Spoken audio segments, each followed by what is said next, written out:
Monday Night Raw debuted on Netflix in a night that was immensely important for the WWE. They dropped the ball. Hi, hello, everybody. I'm Justin. This is Koopa. Welcome to Koopa's Corner. This is my post-show breakdown for WWE's Monday Night Raw and their debut episode on Netflix. So, let's talk about why this was such an important night for the WWE, right? It's not just a new episode on a new home, right? Netflix provides a significantly wider audience for the WWE than the USA Network.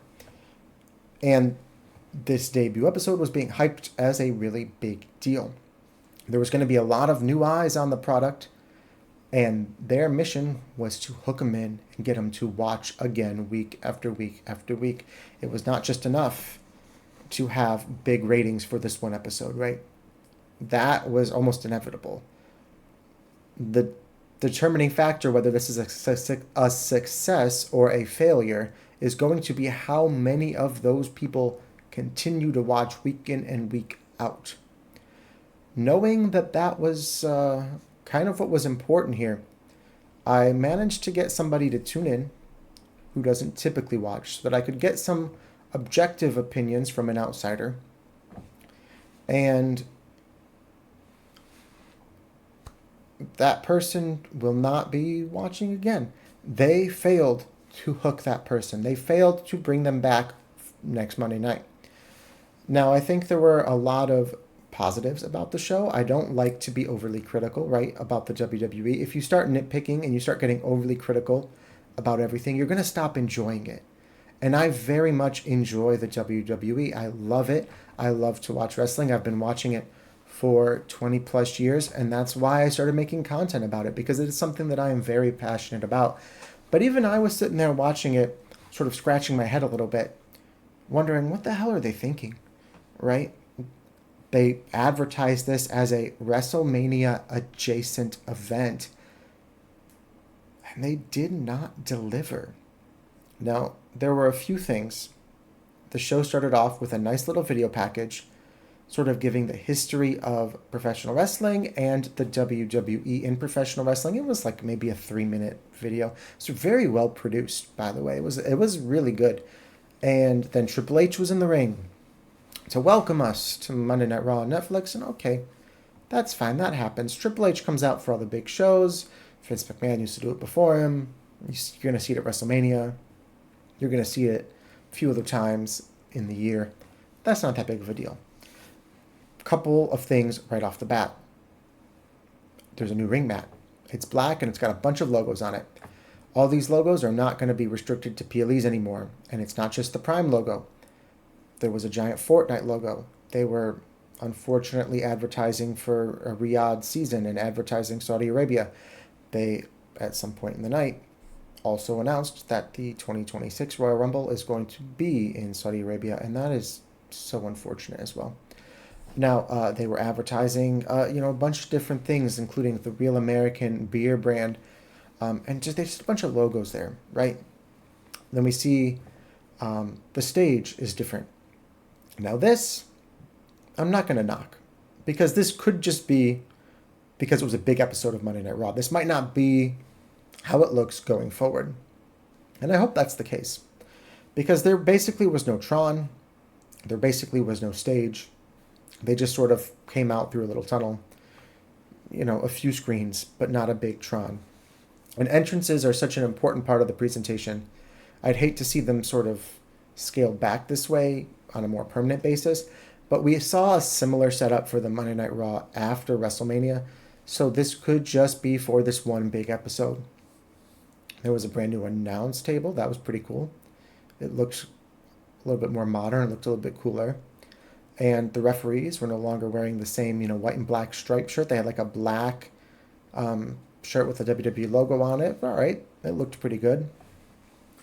And then we get The Rock. The Rock comes out. We don't start with a match. We start with The Rock.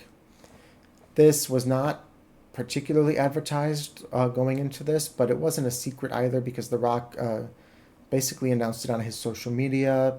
maybe within 24 hours ahead of time. It wasn't a long-term, way to hook people in, but it was a nice little, I'm going to be there. Now, at that point, they could have saved it as a surprise. They could have had a number of things happen with The Rock, but they didn't. He wasn't The Rock. He was Dwayne Johnson. He was member of the board, and he thanked a bunch of Netflix executives by name, people who mean nothing to, us. He thanked Cody Rhodes, somebody he's supposed to be not a fan of, somebody he's supposed to be kind of feuding with. He thanked him, he gave him a hug. He was on social media having drinks with him. All of that they did last year in the build to WrestleMania, out the window. He thanked Roman Reigns and he acknowledged him as the only tribal chief. Cool, that match hasn't happened yet, but I guess we know who's winning. Right? So it kind of spoiled that. So The Rock was out of character, and he sort of took everybody out of character with him. And I understand that this is a big night, but instead of coming to the ring and patting yourself on the back and having this sort of self-congratulatory moment, thanking all of your Netflix business partners, give us some action. As fans, that's not why we tune in. We don't give a shit about these Netflix executives. Don't call them out by name. It's tough, right? It really slows the pace down. We finally get Roman and Solo making their entrances, and that match starts. That match starts at 8:32. And Monday Night Raw started at 8 p.m. Eastern Standard Time. It's 32 minutes into the program before there was any wrestling, before the first bell rang. And this match was the Tribal Combat match. And this match, again, was hyped up and promised to deliver, and it failed. It was maybe overhyped to the point that expectations could not be met, but there was no sort of pomp or circumstance for it being Tribal Combat. We didn't have a bunch of, known Samoan names at ringside. We didn't have any sort of set design to make it feel different. It was just a standard no DQ match. We had interference from Tama Tonga and Jacob Fatu. We had interference from Sami Zayn and Jimmy Uso. We didn't even have the full bloodline on each side come out. Tonga Loa wasn't there, nor was Jey Uso. The match was very slow-paced. It took a long time to ramp up, and they just never hit that next level. They just never shifted into that next gear. This was not a WrestleMania quality match, and it just failed to deliver. Eventually Roman Reigns won. Roman Reigns got the Ulafala. The Rock actually came out to put it over him, over his neck, and, crown him as the tribal chief. And we did not even get, The Rock interfering in the match. We did not get The Rock turning on Roman after the match. We didn't get The Rock setting up anything. He just was there as Dwayne Johnson, not as The Rock. And it was pretty disappointing thus far into the night. We're about an hour in, and they've really failed to capture anybody, right? I mentioned I had somebody tune in who's not a wrestling fan, and at this point in the night, they were contemplating watching something else. It was their feedback when I was asking them what they thought was, this is just really slow, it's not great, and maybe I'm the one who's out of touch because all of these fans are chanting, this is awesome, and that's great. If they love it, that's great. But if this is what is considered good, then maybe this just isn't for me. And they did not tune out. They stuck it out through the night. But thus far, WWE has failed their mission of hooking somebody new to watch week after week after week. We get the John Cena promo to basically declare himself into the Royal Rumble. And he did a great job. John Cena is a talker, man. He's one of the greatest of all times. And every time he gets a microphone, he's really next level in a way that a lot of superstars just aren't. He can connect with the audience in a way that a lot of superstars just can't. he's John Cena. He's great. Now, it makes sense for him to be in the Royal Rumble. It does. It makes sense for him to already be mentioning a 17th World Championship. It does. Still not who I want to see him face at WrestleMania. I don't want to see him win. He's probably a front runner. He's probably got pretty good odds. But he's not. He's not who I want to see in those matches at WrestleMania. I've made a video before that was talking about the top 5 opponents that John Cena should face. I made a video before, way too early predictions for WrestleMania. I made that a few months ago, back in like October, when we were like 6 months out. I will reiterate now what I said in both of those videos about John Cena and his opponent for WrestleMania specifically. He should be providing us with a dream match at WrestleMania. There's plenty of time to chase the title. He's got all year. This is the last opportunity for him to deliver a huge, huge dream match. And who's the biggest dream match for John Cena? That's Stone Cold Steve Austin. That's who he should be facing.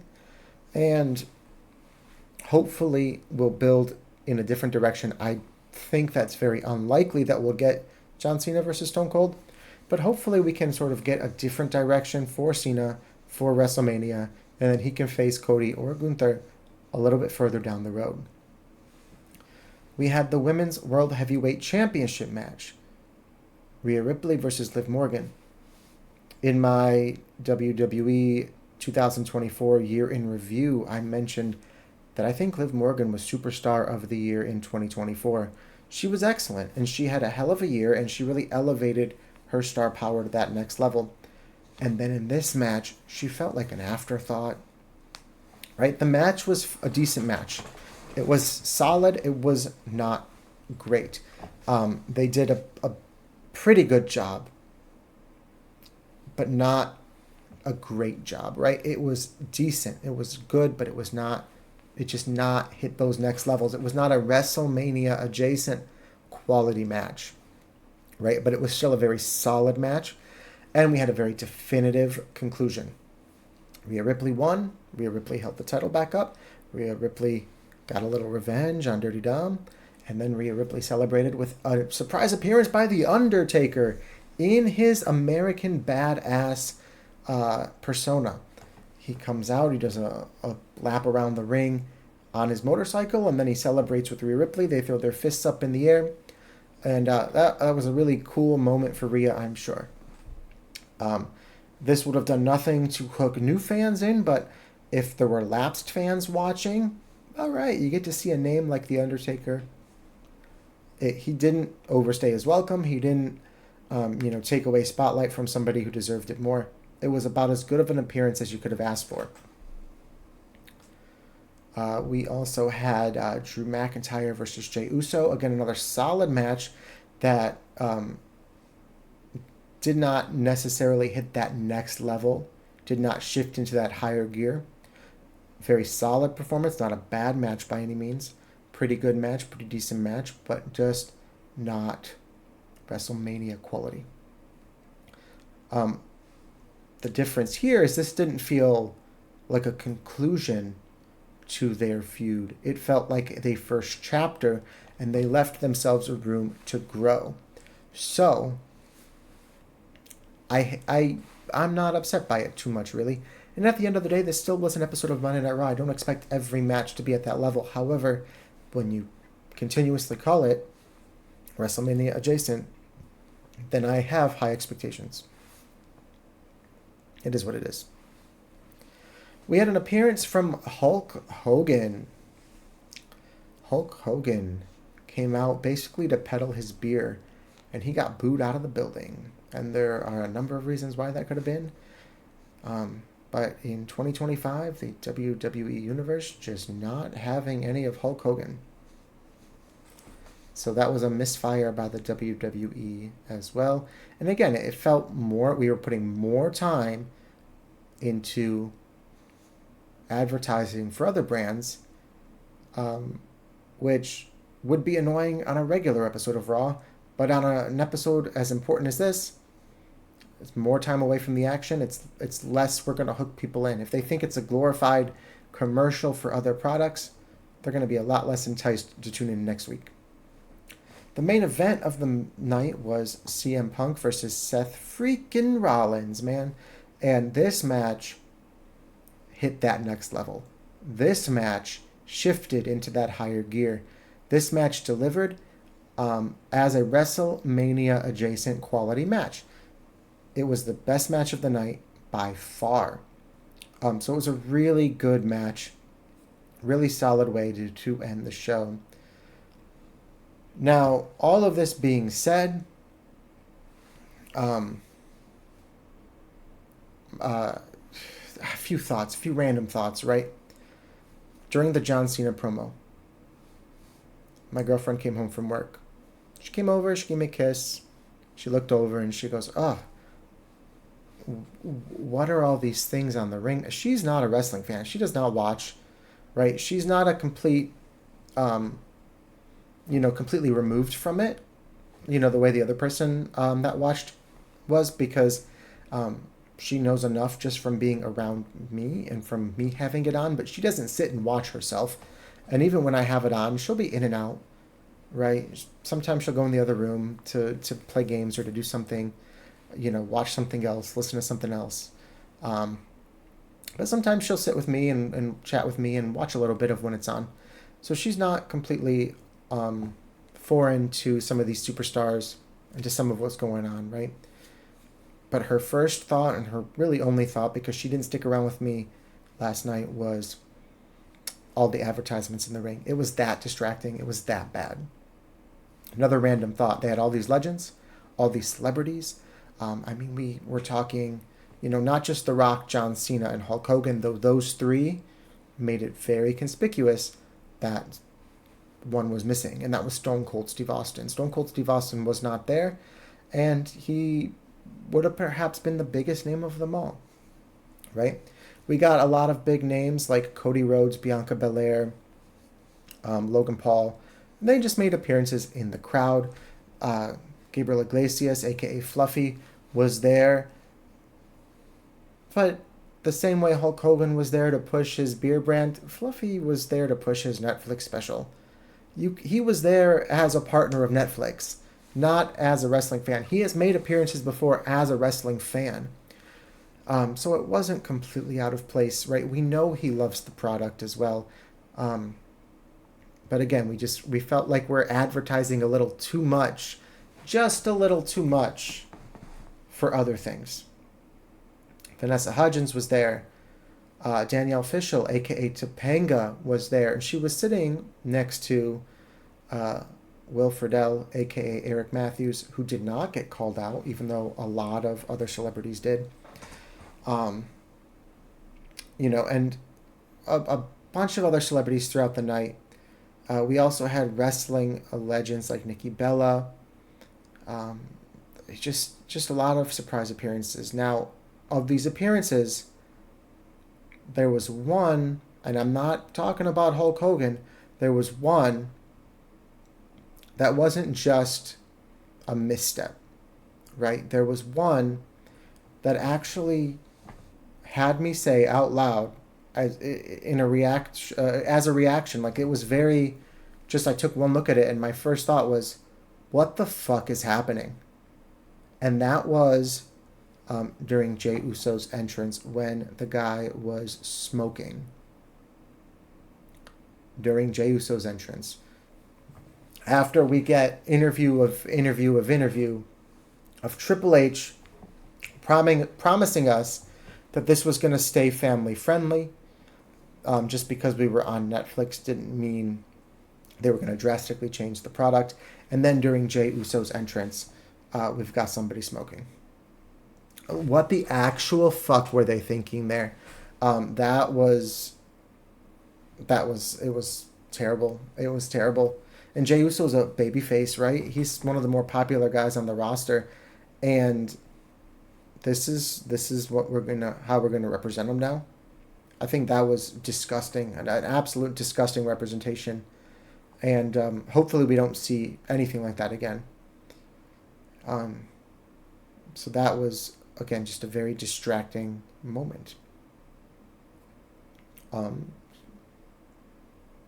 Guys, I don't know what else to say. I think that the WWE didn't have a lot of their current superstars on the program. They didn't have a lot of story progression on the program. They didn't have a lot of cliffhangers or hooks or reasons for people to tune in next week. At one point, they advertised some of next week's matches. We're going to get Chad Gable versus Random Mystery Luchador, even though they had a little vignette for Penta. Okay, so that debut is going to be cool. But if you're not a wrestling fan, that's not going to hook you. You don't know. You don't know what that means, right? They advertised Sheamus versus Ludwig Kaiser again. Okay, great. I'm excited for that. It's not going to hook people who don't know who they are, right? They didn't promise any of the big names that we saw tonight being there next week. We didn't progress any of their stories. We didn't have any cliffhangers. Again, we did not provide a reason for people to tune in next week. And for that reason, I would call the debut episode of Monday Night Raw an epic failure. I didn't dislike the show. I didn't dislike seeing these legends. As a longtime fan, it's very nostalgic. I have a lot of respect for these guys and what they did for the business. I didn't dislike most of the matches. Decent effort, solid effort. Just because a lot of them didn't hit that next level didn't make them bad. They were solid. They were fine. But they didn't, burn the world down either. So, yeah, those are my thoughts, right? It's been a long time coming. It's been advertised and hyped up and hyped up and hyped up, and probably to the point that I had unrealistic expectations going into it. I think maybe a lot of people did. And that could be just as much a failure on my part for allowing my expectations to get that high as it is for the WWE failing to deliver on them. Now, I want to know what you guys thought. Was there more good than bad? Am I off base on anything here? Let me know in the comments below. And if you like the video, guys, please like the video. It'll help me to get seen by more people, and I can continue to do this as I am having so much fun with this. I'd love for you to just help me out with that. And maybe subscribe if you want to see more of my content, and that way you'll get notified anytime I release a new video. So yeah, stay tuned. There was one thing that happened last night as well that I'm going to make a separate video about, and that was a little teaser for WWE 2K25. So stay tuned for that. Check back in. I'll get that done maybe next weekend. We'll talk about WWE 2K25. In the meantime, thanks for watching, and I'll see you in the next one.